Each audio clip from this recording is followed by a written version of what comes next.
Let's talk about, you said for the interim, you will be in charge.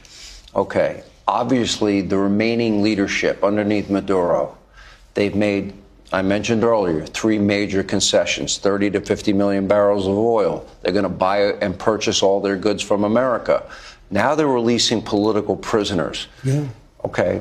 What is your ultimate goal for the governance of Venezuela? Prisoners that nobody thought they would ever see again are being released, yeah. And in many cases, good people is what I understand. But prisoners, nobody ever thought they'd be released.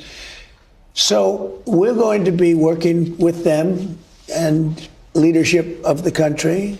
And so far, we've been working very well. You know, we picked up the Russian freighter that trudged out there. Well, I want to ask you about that. Well, they had some Russian ships guarding it, and they decided not to mess around with us. Yeah, we took that one. That's unloading the oil.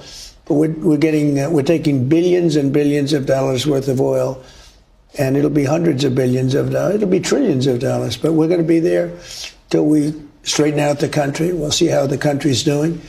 But we'll be running the oil. We're meeting tomorrow with all of the big oil executives. We're going to be right here in the White House. We're going to meet with the, biggest oil people in the world. They're all coming here. The top 14 companies are coming here. They're going to go in. They're going to rebuild the whole oil infrastructure. They're going to spend at least $100 billion. And it's an unbelievable oil that they have and an unbelievable quality of oil and amount of oil.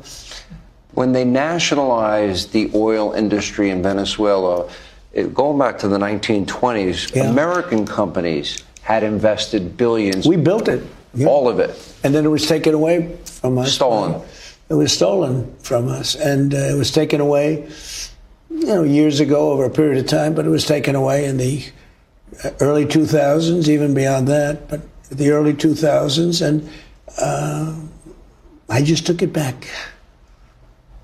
I can't imagine them being able to, they have the largest oil reserves in the world.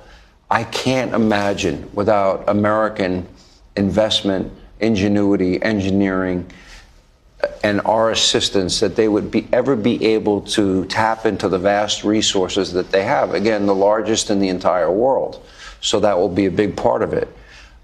What does that mean in terms of America's new partnership with Venezuela? Well, it means lower oil prices all over the world, which is great for everybody. It means lower oil prices for America, which I have it down. Don't forget, I inherited a mess. They talk about affordability. There was no affordability under Biden. He had the worst inflation in history, the highest and worst inflation in history.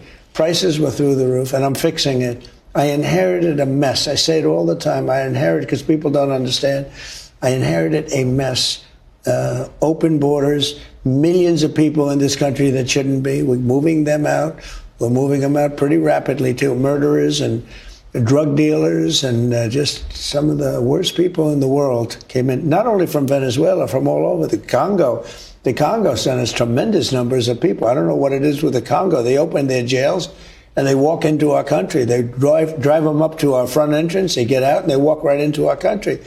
And these are tough, hardened criminals. These are real criminals, and from many countries. I mean, they came from Africa, they came from the Middle East, they came from South America, but a lot came from Venezuela. He opened his prisons and sent all of the people from his prisons into the United States. Why not? I do the same thing about it.